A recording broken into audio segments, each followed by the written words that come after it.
because it is a really good formula. That formula has a good essence of perfume, the perfume of opera.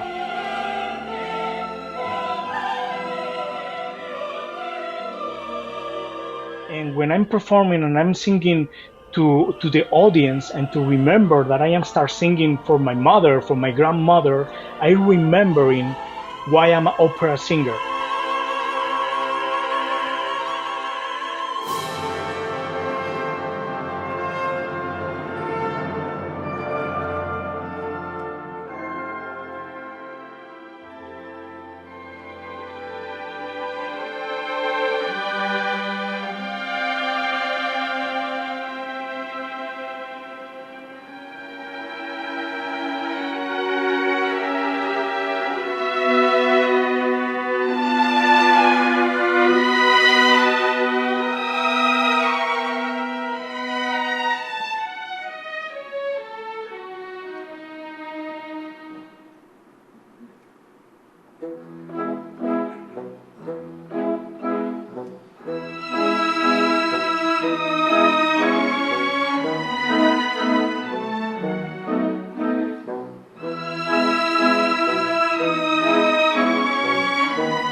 Hi everyone, I'm Gena from a Singapore Lyric Opera.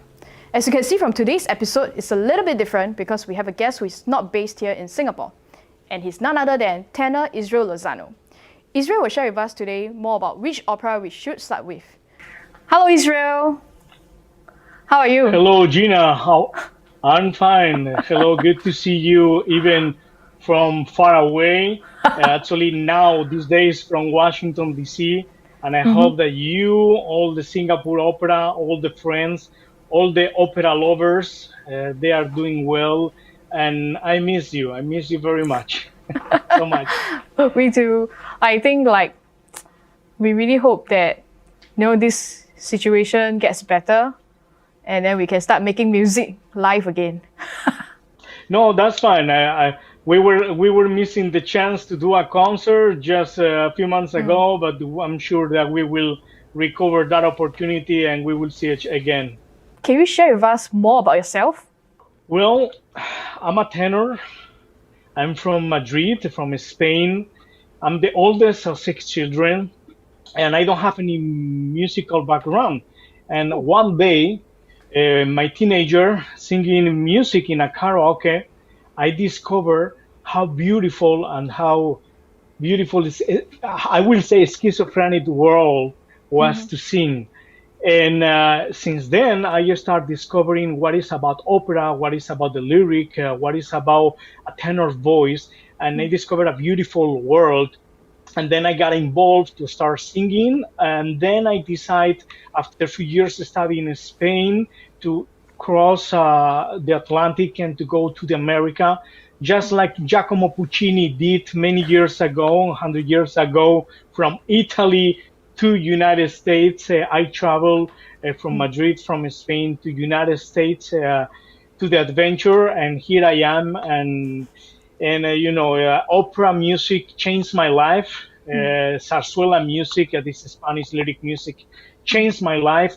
In fact, the name of my daughter is Violetta because La Traviata, the first opera I saw, changed my life as well.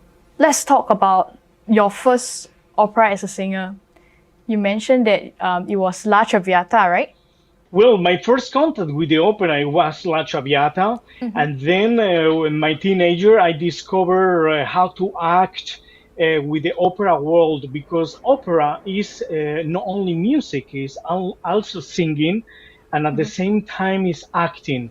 So the good thing about Verismo, about Verdi, about Puccini, about Donizetti, about Bellini, and actually this is the type of music that is good for my kind of instrument, because it's important also to discover what is your type of instrument.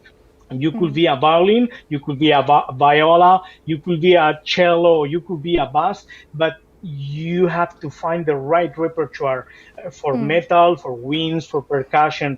So Traviata for me was an inspiration, and it was one of my first opera, and also La Bohème. So the romantic repertoire, it was always there for me. That's nice to hear. So for today's episode, we really want to expose our audience to new type of different operas, opera for beginners, etc. So if I'm new to opera, which are some opera that you will recommend me? Absolutely. And of course, opera period, it could involve like 500 years, 500 years. And obviously they are kind of different kind of styles. First of all, I will recommend to read a little bit what it's about. It's like a synopsis of a book or a trailer from a movie. I think it's good if before you go to the opera, you try to see what it's about, what is the story about, what tells, because you could realize what is the story and what is the body language telling you, and also what is the music about. These days we have a really good advantage that you can see the subtitles on top on the stage, or sometimes you go to some opera houses and you can go and see it even from your phone or even from your seat. So, and it's very good. So you can see at the same time the translation of the words, and you can sing in Italian, French, in German, in Russian, in Spanish, or even in English, and you can understand what every single word means because you can see the subtitles. So I will say that it's good to like going first to the movie to see the trailer. What is about? My personal taste, and I'm being very lucky because for me as a romantic tenor, all the bel canto and the Verismo repertoire for me is one of the best for opera beginners. And I will say, like, for example, in Donizetti, Lucia della Memur, The Elixir of Love, Donizetti, Verdi, Traviata. Traviata is one of the most romantic representative opera. In fact, Carmen by Bizet and Traviata, Bohème and Aida, that we had that experience with Singapore Opera, is one of the most operas representative in the world, around the world. And obviously, Traviata is a very touching music. In fact, there are a lot of, if you see the movie Pretty Woman, Julia Roberts get very excited when she goes first time to the opera. And it's very important to go to the opera and to feel the chemistry. The chemistry is like a perfume. I can explain to you how it smells. I can detail you what is the perfume. But if you don't go and you don't smell the real perfume, you don't feel the same. So being in an opera house is like smelling a perfume. You need to feel the chemistry. So if you go to the opera house and you see all the set, all the lighting, all the costumes, all the singers, all the passion, all the conductor, the orchestra, the technical design, there are so many intellectual things involved that you feel that something is going on. And it's a very good to see all the ingredients. So yes, for beginners, Traviata is very important. I will say La Bohème as well. Madama Butterfly is beautiful as well. Lucia de Lammermoor, The Lycée of Love, Aida, Tosca. Tosca is wonderful opera as well. So anything that it will be in that romantic period repertoire. So there is a lot of music, singing, and interpretation as well. You know how like some operas are actually heavier, so for beginners it might be a bit difficult to understand or like sort of appreciate. So do you have any like really for beginners like easy listening operas? If you go and you listen some of the publicity on TV or some of the big spots on TV or internet, some of them are based in classical music, like Mozart, like Verdi, like Rossini, The Barber of Seville, like Carmen by Bizet. And sometimes some of the spots got very, very famous because they just have that wonderful melodies. So it's very good when you go to the opera house and you see the opera Carmen or La Traviata or Bohème, and you recognize, oh my God, this is something that I saw on TV from that publicity spot. And because it is a really good formula, that formula has a good essence of perfume, the perfume of opera. Like you mentioned earlier that what attracted you to the pieces from La Traviata, etc., like is the romantic part of it, right? So is it correct? Are there other things or other elements that entice you to all these operas that you have recommended to our audience? Well, I'm still pretty young, but I think I'm getting a little older. And through the time, you could have a lot of experience and feelings.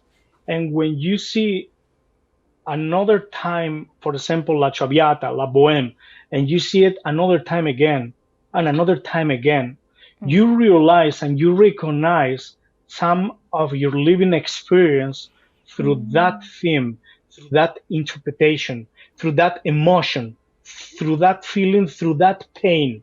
Because when Rodolfo is crying for Mimi's death, when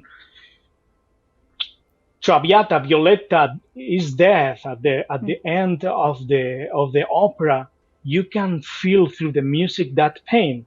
And unfortunately, life gives you full of experience, sometimes very good, sometimes very bad. And the good thing with classical music is the classical music describes you perfectly every single emotion sometimes. That's why I recommend to listen and to see Puccini's productions, Verdi productions, Donizetti productions, because it's the combination of the acting, of the interpretation, of the music, of the high skills of classical music, because they are different elements that you have to put all together. Not only it's about singing, it's not only interpretation, it's about so many technical things. Like now, for example, we are doing an interview through the phone, through the camera, through the internet, and there are so many little technical elements that putting all the ingredients together, it came out with a big presentation, plus the orchestra, plus the old instruments, and obviously you feel the vibration of the sound in an opera house from the oboe, from the percussion, from the violin. Come on, this is like a vibration, and this is something that is energy. And whoever likes meditate, the vibration of meditation has to do a lot with the vibration of the sound. Can you share with us a memorable moment that you have in performing as a singer in an opera? Yes, I have. I'm being very lucky, and I had very good few moments. Uh, I remember once when I was singing actually La Bohème and Puccini, it touched a little bit, a lot, I will say, my life. When I was singing something about Aurora, Aurora is my mother's name and my grandmother's name. So I realized that every time I will sing something like this kind of phrasing, it will came to my memory my mother or my grandmother, and this is something that always reminds me what I'm coming from and why I'm doing my career as an opera singer. Mm. Because sometimes if you don't have the audience, if you don't have the people who absorb your energy, you don't have anything to give. And when I'm performing and I'm singing to the audience and to remember that I am start singing for my mother, for my grandmother, I remembering why I'm an opera singer. Mm. So sometimes when I'm singing La Boheme, or since then I start singing La Boheme, mention that, I remember what I'm singing for, and this is very touching for me because it make me worth what I'm doing in life. And another experience that I had very important for me was when I sang in Vienna with Maestro Plácido Domingo. I sang two times, and I sang the Spanish zarzuela Luisa Fernanda, and we had 43 minutes of clapping, of bouts. So for me, 43. 43 minutes, obvious. Yes, for me, it was like just being in heaven. And in Vienna, with that frame and with that people, I felt like John Bon Jovi. I feel like a Queen. I feel like a Freddie Mercury, a huge rock star. But in fact, I was an opera singer. So that's Mm. the good thing. Opera star. So classical music, it vibrates. So you have to feel that passion. And this is something that you can start from since you are children. Maybe you can elaborate more about like starting as giving exposure to children for opera. Absolutely. I think it's very important to bring classical music and opera to the Mm. next generation, to the children, Mm. because this is a custom, habit, a matter of habit. So you can watch sports, you can watch basketball, you can watch soccer, football. But if you listen to classical music, you can get into that world as well. Mm. I'm not talking about as a father, my responsibility now, as I have a daughter, which is 3 years old, and obviously she's around the environment of classical music.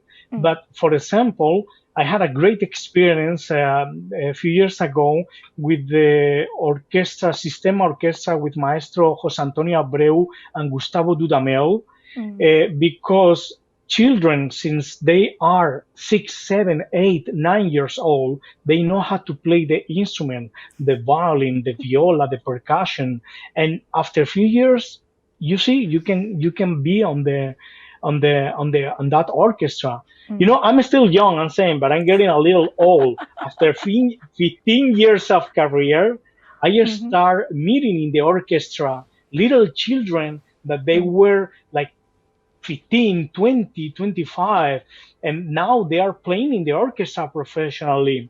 Mm. And it's a very good motivation to keep with that tradition. And that tradition is very important from the government, is very important from the schools, but it's Mm. more important from the parents. So you Ah. can grab your children and you can go, and opera music is not only for old people. And look Mm. at you, Yes, you're very definitely. young and you love opera. Yes, yes, definitely. I agree with you. I think not just like what you say, not just the government and not just schools, but it all starts with family and parents bringing our kids to these operas. So, are you training little Violetta up to be a singer as well? Yes, it's Mm. unbelievable how kids they can learn. They learn Mm. intonation, pitch. My wife also is a soprano. Mm. She's an engineer and a pastry chef. Mm. So arts are all around. the whole day. So we are listening a lot of music, even from Venezuela. My wife is from Venezuela, and we listen some kind of percussion, the tambores venezolanos, and it's like a very rhythmical, like a samba, like a Brazilian, and it's very funny how she learns so quick. Even we talk to her in English, we talk to her in Spanish, and sometimes she can even talk in Italian because she learned the lyrics in Italian. So, children are like an sponge. They have a hard drive, SSD, very fast. So we have to give them the information. Yeah. Wow, that's interesting. I look forward to meet little Violetta someday. Yes. Okay, thank you, Israel. Thank you for the interview today. I think you shared with us a lot, and it's very valuable insights and perspective from a singer, from a very active singer. So with that, we come to the end of today's episode. So thank you very much once again, Israel. Thank you very much, Singapore Opera. Thank you very much, Gena. Thank you very much, and all my greetings to the whole audience, the whole Definitely. Singapore Opera, even the artistic director Nancy June, who is always a pleasure work with her and working with her. And please, all my love. As you can see on my background, there is a fireplace. It's a digital fireplace, and this is what is opera should be. Opera should be always on fire with that passion. So please, all my love from Washington D.C., from Madrid, and tons of love. And please be careful, be well and safe. You too. Take care. See you. Bye bye. Take care. Bye bye. Ciao. Ciao. To our audience out there, thank you for tuning in. We hope you have enjoyed today's episode. If you have any questions for Israel, feel free to leave them down in the comments below. Also, stay tuned with us next week because we'll be launching on a new series, Opera is All Around You. Thank you and goodbye.